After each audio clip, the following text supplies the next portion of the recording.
Welcome everybody to look at the second film in the Shawscope Volume 4 box set from Arrow Video, and it is 1976's Oily Maniac.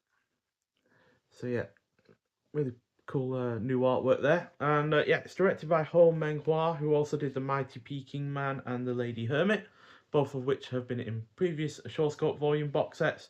And yeah, The Lady Hermit being the best of the two there. And yeah, this is a mix of horror, science fiction, fantasy, and monster film genres. Clocks in at 90 minutes long. Stars Danny Lee Sau-Yin, who we've already talked about in the Super Inframan, which is the first film in this box set, and more recently in terms of City on Fire. Also stars Chen Ping, who was in The Mighty Peking Man, Lily Lai, who was in, or Lily Lee, who was in 8 Diagram Pole Fighter, The Magic Blade, and Iron Bodyguard, and finally Wang Chai, who was also in the Super Inframan. So a disabled man uses a magic spell to transform himself into an oily monster superhero so that he can take revenge on criminals. So although the 2K restoration has made this look a lot better than the 88 films release that came out a few years ago, its poor treatment of women was also unfortunately more apparent than on this second rewatch than upon my first.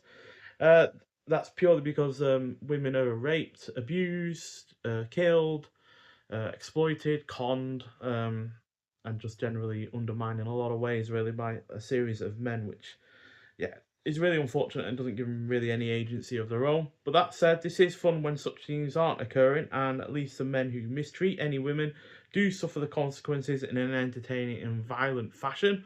One guy, for instance, gets his head turned into a mix of cake and hair, because it literally gets crushed and melded apart and such. And yeah, that's quite fun. The cast is also good. It is well paced. The cinematography is on point. It is genuinely engaging. The fight scenes are solid, although like with Super Inframan, it does feel like a martial arts film that has outlandish costumes in it. The costume in this obviously being the monster, but it's still solid enough in terms of those action scenes, and the production is overall decent, especially when it comes to the violence that is happening throughout. So yeah, it's a good film. I just wish it was a lot less problematic in terms of its treatment of women, but it still gets a 3.5 out of 5, just like Super Inframan did. And much like that film, like I said, it has a brand new 2K restoration from the original negative.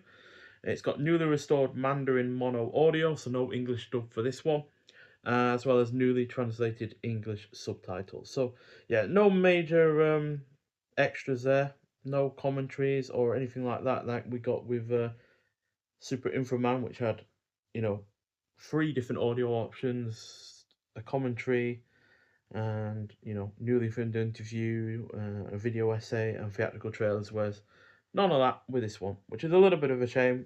Would have liked to get a bit more out of it than that, but yeah, that's just the way it goes sometimes, especially when it comes to these films that are sharing a disc between one another. Seems to be the case for most of these. In fact, now looking through it, that yeah, most don't have any real extras to them when they're sharing a disc. To be honest, let's prove that by looking at what Twinkle Twinkle Little Star has with it, because that is the only other one in this release outside of Super Inframan to have its own disc. And yes, that has a couple of extras on there as well. So yeah, a little bit of a shame that there aren't more in-depth extras with this film, but still, nonetheless, when it comes to these films, it is about the film itself, not about extras. And at the end of the day, the 2K restoration looks really good, and the film itself is fairly decent as well. So yeah, that's mainly what it comes down to. So yeah, on the whole, another solid film in this release. But like I said, in the previous film, or when I came to unboxing this box set, should I say, I had already seen this before, so the next film is going to be the real show about whether or not this box set is going to be of a good quality or not, because it is the first film I haven't seen before, and yeah, I have kind of been looking forward to it because it does have a cool title in the form of Battle Wizard, and does sound reasonably interesting as well, so hopefully it is. But nonetheless, thank you for watching. If you have seen the Oily Maniac before, I'd like to hear your thoughts on it, and I'll see you in the next one. Bye.